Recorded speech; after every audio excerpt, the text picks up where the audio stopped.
Hello, my name is Mary Gerhardstein. I am an assistant director of admission over here at Pacific Lutheran University, and I regularly work with students through the financial aid landscape, understanding scholarships, and helping through that college search process. I know a lot of times that deciding a college can often rest on what those costs look like, and so it is very important that we talk through what are the costs you're actually seeing for college and how can we go about paying them, right? We want to make sure that you're finding the right fit for you, both in terms of that community that you want to be a part of, but also what will be a good financial fit. So, if you have questions throughout, we'll use that Q&A function, but let's get started. So, I think the most important starting point is really know where you're starting from. Oftentimes, we look online and we see a big sticker price for a university, and we might think that that's the starting point. But actually, you might be starting off at a different number. Oftentimes, there are students who are receiving some initial financial aid from a school that they're being accepted to. For example, at PLU, 100% of our admitted students receive some form of academic scholarship. So that means that big cost at the beginning of a website is not the cost that we're starting at. We're actually starting with a scholarship, right? Which is great news for you. But every school is a little bit different. So it's important to know where are you starting from. But it's also important to know what does it mean when we say the cost of college, right? What does that terminology consist of? We often say that the cost of attendance at a university is a combination of direct and indirect costs. What direct costs are the immediate billable expenses due to attend the institution. So these are costs that you are paying directly to the institution for your education. Indirect costs, on the other hand, are varying costs that are dependent on your lifestyle, your living arrangement, and your way of life. We'll go over some examples, but indirect costs you are not paying directly to the university, but they are expenses that you can expect for being a university or college student. So, some of those examples of direct costs are tuition, which is the price of your actual education, the cost of those classes. Fees. Some fee examples are things like a wellness fee or a fee to be part of the associated students of a university. You might also see housing as a direct cost, which is a cost for living on campus if that is something that you are doing. And then also, there are sometimes meal costs. So, if you have a meal plan at a university, meals is also a direct cost. Those are your typical four direct costs: tuition, fees, housing, and meals. Indirect costs, on the other hand, can be a wide variety of expenses. So, for example, let's say you are not living on campus. You will need a car or some form of method of transportation to arrive at school each day. Even if that's just the cost of a bus pass, right? That is still a cost that you have as a college student in order to get your education, because you need some way to get there. Maybe if you are driving your own car, you would have the cost of a parking pass, right? At each university, that cost may be a little bit different. Books are also considered an indirect cost.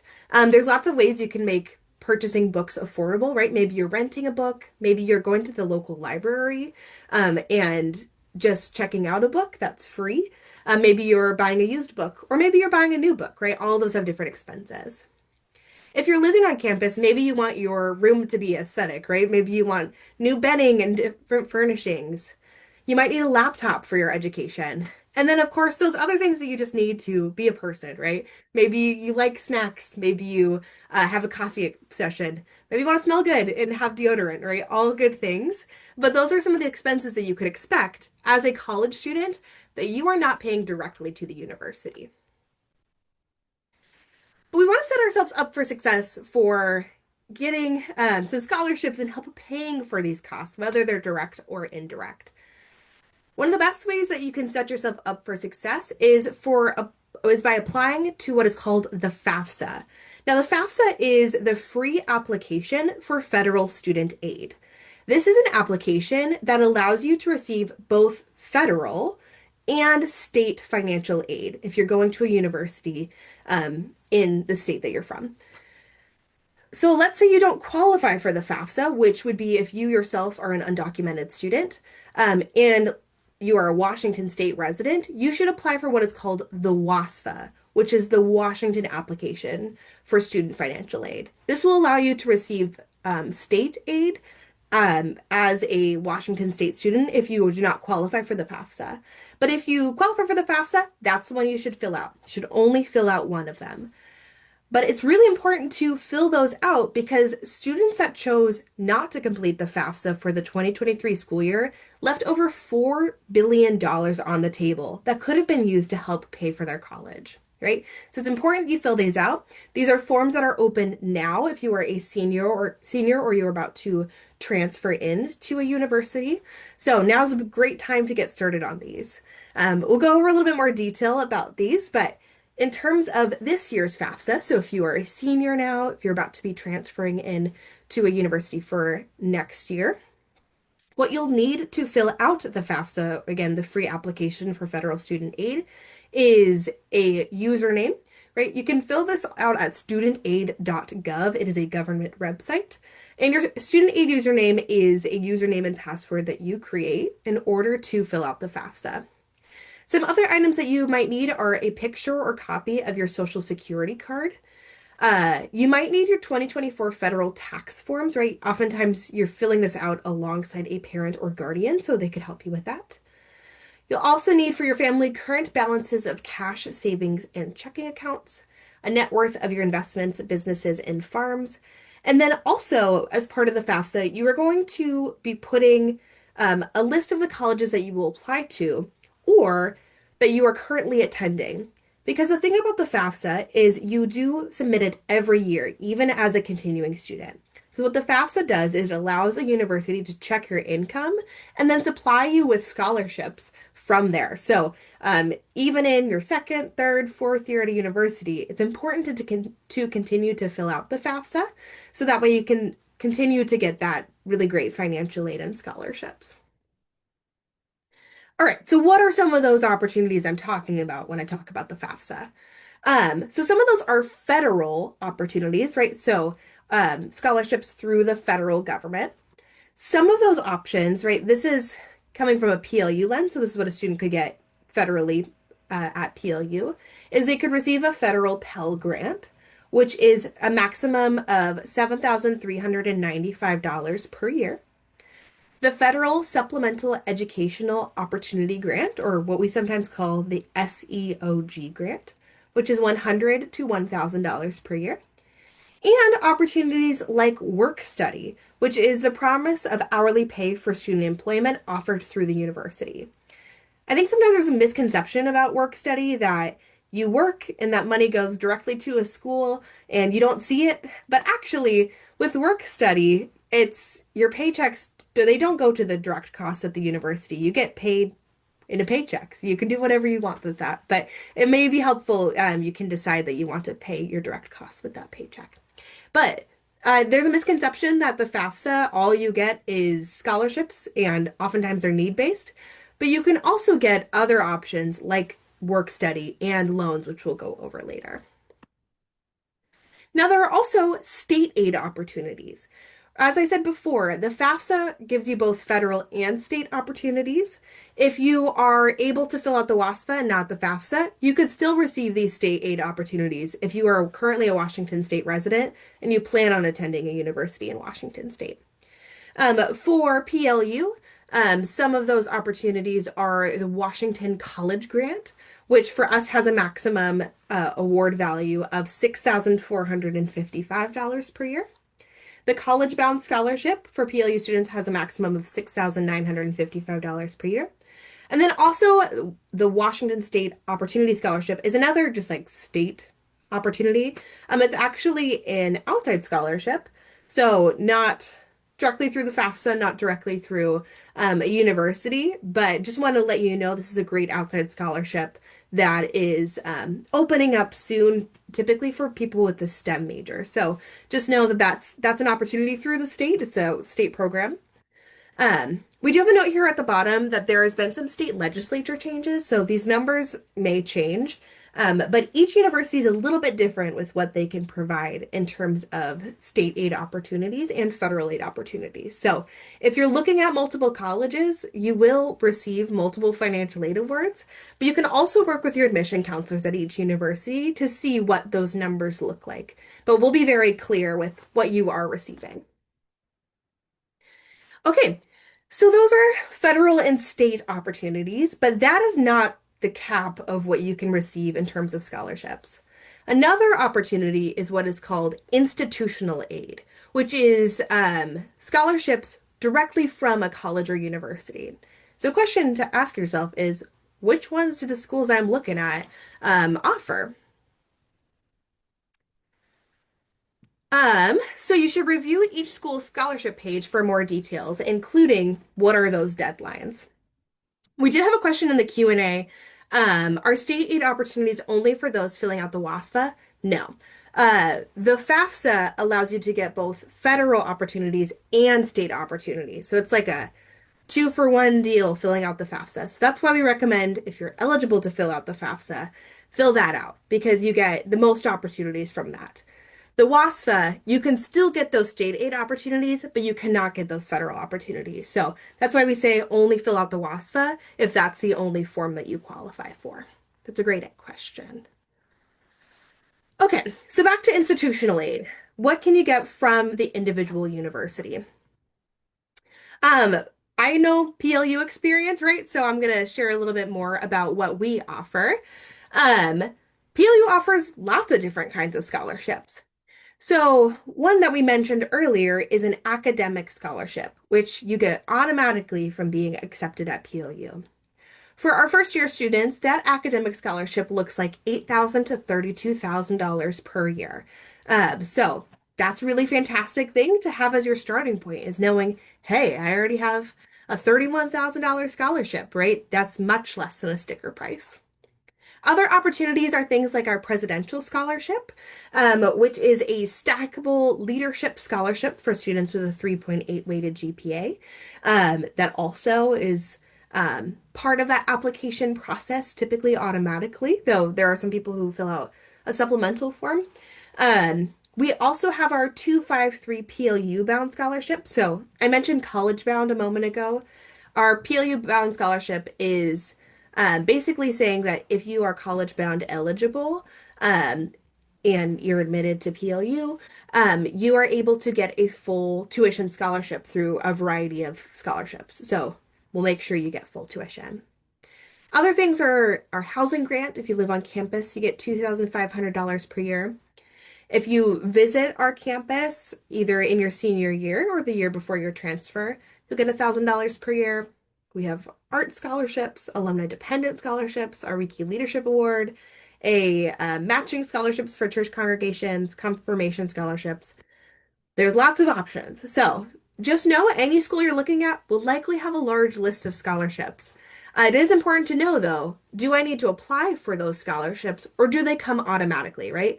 As I mentioned, we have a few that come automatically, like our academic scholarship, our housing grant if you say that you're living on campus, but there are some that you do need to apply to. So make sure that you're asking that question when you're thinking about scholarships because not every school is the same. All right, but besides that, where else can I look for scholarships, right? There are tons of opportunities out there in order to find scholarships, not just through the federal and state government, not just through the university. Another place to look is for what I mentioned as outside scholarships. So, outside scholarships are anything outside of the university or outside of federal and state government. So some places that you can find outside scholarships are websites like Big Future, collegescholarships.com. Niche is a really fantastic college search website that has scholarship opportunities. Scholarships.com, the Washboard. And I always tell students you should really utilize your high school, college, and career counselor, or high school counselor, or even any sort of teacher. They may have a good idea of some local community scholarships, which are often the best scholarships to apply to. The thing about a community scholarship is it's the applicant pool is your community, right?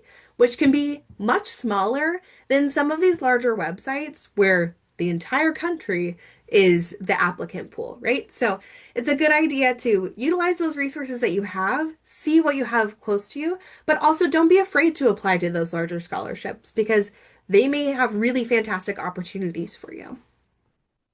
A note I have at the bottom here, though, is please, please, please never pay to apply for free money. The point of a scholarship is to give you free money and to give you an opportunity, right? You should not have to pay for that. The point is for them to pay you. So please don't pay for a scholarship or to apply for a scholarship. That is not what we want. We want to make sure that you're not getting scammed. So there are some really fantastic websites that are really good, but don't want you to get in any sort of bad situations. Okay, so that we've talked about what do costs look like. We've talked about some of those scholarships, but there are some other things we think about when we think about paying for college. One of those things that you'll hear about oftentimes in a spooky, scary voice is what about student loans, right? Sometimes student loans are a bit inevitable, right? School loans are an investment in your future, and they can be helpful, especially if you don't already have a plan to fund your education. But if you need to take out loans to make college accessible, it is really important that you understand what options you have and what your limits are, right? One of those things that I mentioned, the benefit of filing the FAFSA, is you may be eligible for federal student loans based on financial need. So the FAFSA not only gives you those great scholarships and grants potentially based on your income, it might give you those work study opportunities, but it also gives you options for loans. And some loans are a little bit different than others. So I'll go over that. Um, some federal loan terminology. There are oftentimes three types of loans that are available to you through the federal government. So if you are able to file the FAFSA, you may be eligible for these types of loans. Um, and they're all a little bit different. So I will go over that now. The first loan is what is called a subsidized loan. These loans are great because they do not accrue interest as long as you are enrolled in an institution. So this is a great first option for students who need it. What that means, right? For some loans, once you start school, those loans will start getting bigger. They're gaining interest. A subsidized loan does not gain interest while you are in school. So it's a really great loan to have because you can kind of set it and forget it, right? You have the loan. By the time you're required to start paying on it, it has not grown, which is great. So great first option. Another option is what is called an unsubsidized loan, which are loans that begin to accrue interest once they are dispersed. So essentially, once you start school, those loans will start gaining interest every month. They can still be a great option for students that are trying to fill the gap between their direct costs, their gift aid, their scholarships, and out-of-pocket costs. So I don't want you to think unsubsidized loans are bad. They can still be a great option. The thing that we don't want is you trying to fill all of the gaps with loans, right? That's where things get tricky. But if you need to take out a loan, it is okay. And then there are also what are called Parent Plus loans, which is another federal loan opportunity. These are an unsubsidized loan, so a loan that'll gain interest, start growing interest once they're dispersed, so once the students are at school. But it is a loan that a biological or adoptive parent can apply for. So it's not in a student's name, it is in a parent's name.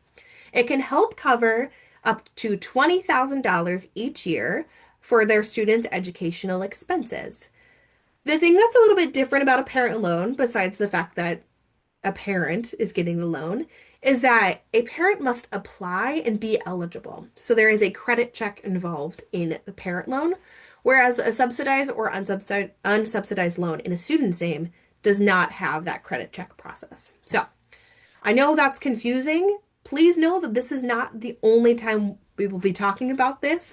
If you're interested in PLU, all of us, all of us admission counselors talk with all of our students going over their entire financial aid package and talking through this again. So if you have questions about this, please know you will hear about it again, and you're more than welcome to ask because it's a confusing system, unfortunately. I know it's frustrating. Okay. Some more reminders about loans. So, in any of those three cases, a subsidized loan, an unsubsidized loan, or a Parent Plus loan, those federal loans don't require repayment until 6 months after the student has graduated or is no longer enrolled in the school. So, when I mentioned that accruing interest for the subsidized loan, they don't they don't start gaining interest until 6 months after you've graduated or you've stopped school. So that's where you don't need to worry about that interest growing until 6 months after. But 6 months after you've graduated or no longer enrolled in school, that is when it is required to start paying on those loans. You can find out some more information about these loans on studentaid.gov. So that's where you'll file the FAFSA. It's where you'll learn more information about loans. But a big thing to remember is not all debt is bad, but you definitely want to consider how much debt you're willing to go into over time, right? It's also wise to try not to take out loans if you don't actually need them, right? We don't want you to have to deal with interest, right? You shouldn't have to deal with that if you don't have to. So make sure that you're really thinking through how much debt am I willing to get into for a quality education and what is my limit? What am I able to do prior to taking out loans to make sure my cost is as little as possible? All right. To kind of end this out, I think it's really important that we think about that sticker price, right? Oftentimes, that sticker price is the price you see when you look up like PLU cost or what have you college cost on the internet. That sticker price, that total number, is not the price you will actually pay.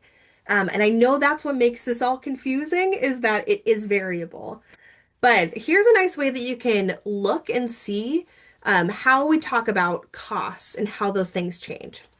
So when we think of that cost of attendance, right? Remember, we're talking about those direct costs. So tuition and fees and housing and food, right? Of course, this is a variable.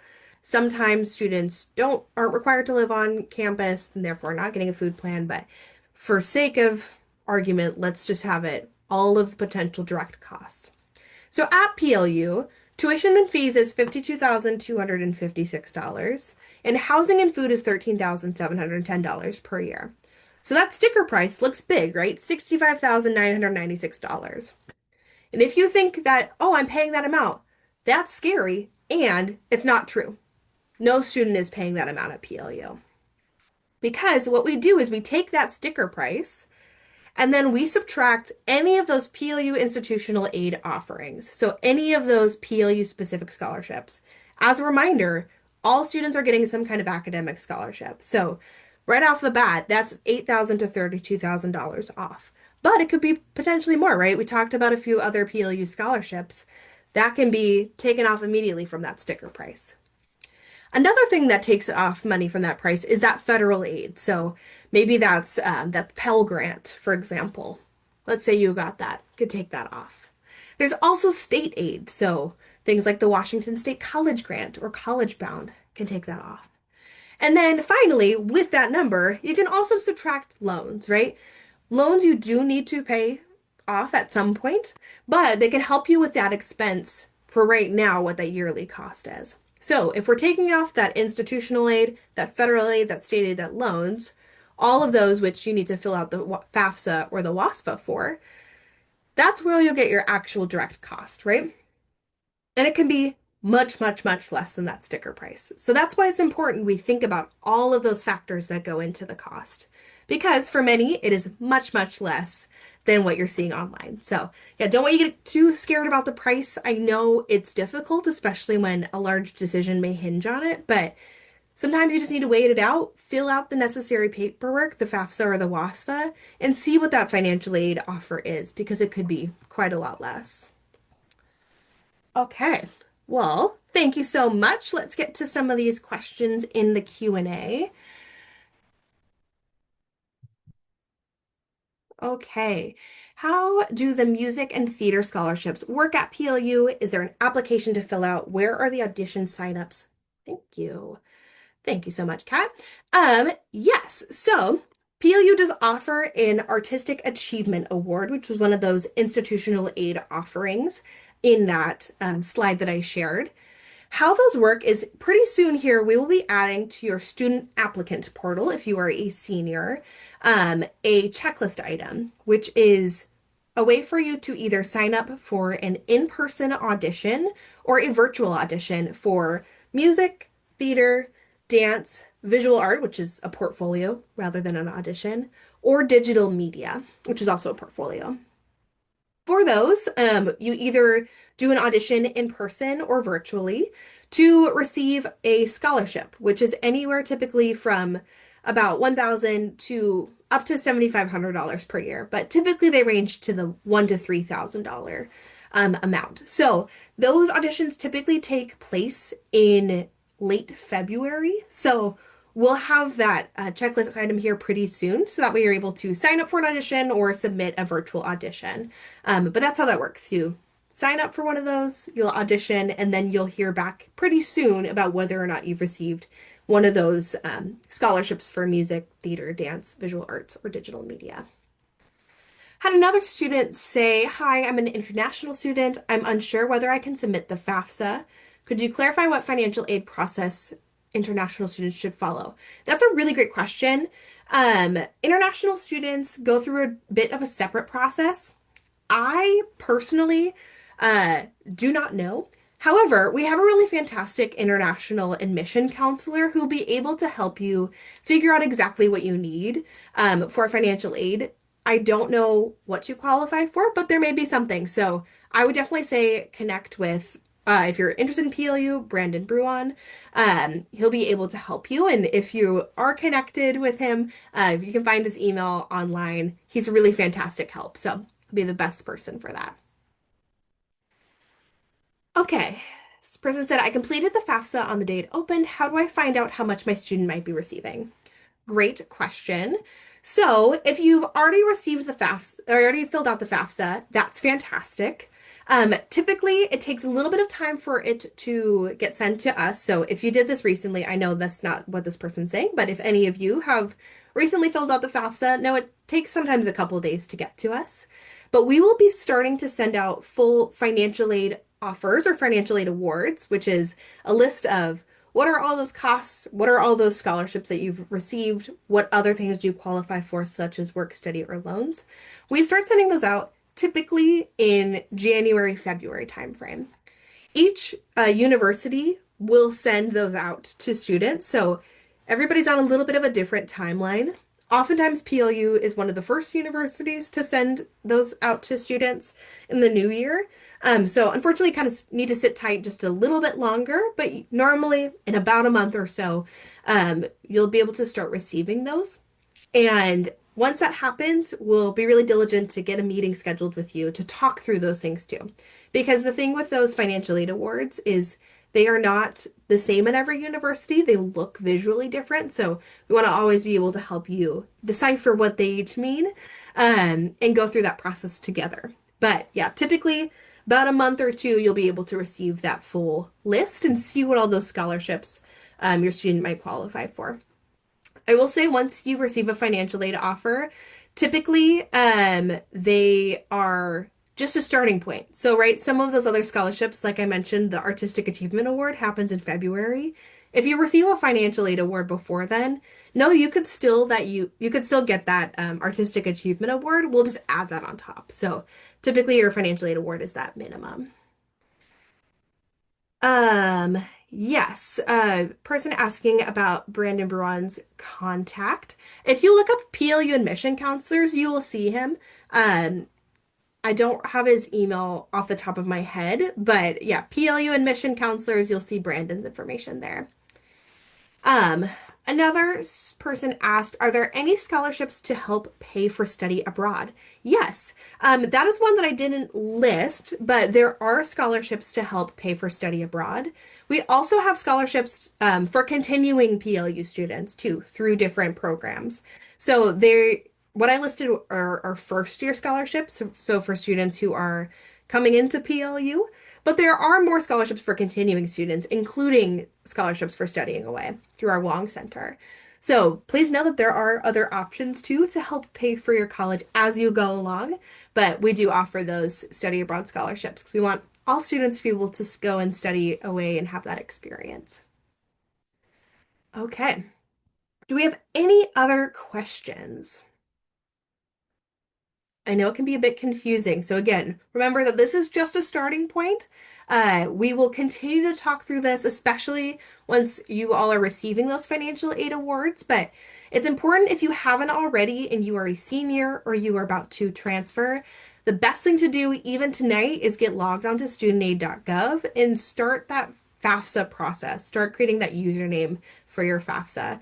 That's a great starting point. From there, we'll be able to send out those financial aid awards, but starting the FAFSA and listing the colleges that you're interested in on there will get that sent to us. Are international students automatically considered for merit scholarships or is a separate application required? We have an international grant, which is a scholarship for international students that you are automatically considered for. So yes, you are automatically considered for those scholarships. Great question. Any other ones? Well, I appreciate you all taking your time today to talk through paying for college. Again, if you have any other questions, feel free to message me anytime, and I would love to talk through those questions. Um, you can see my contact information here.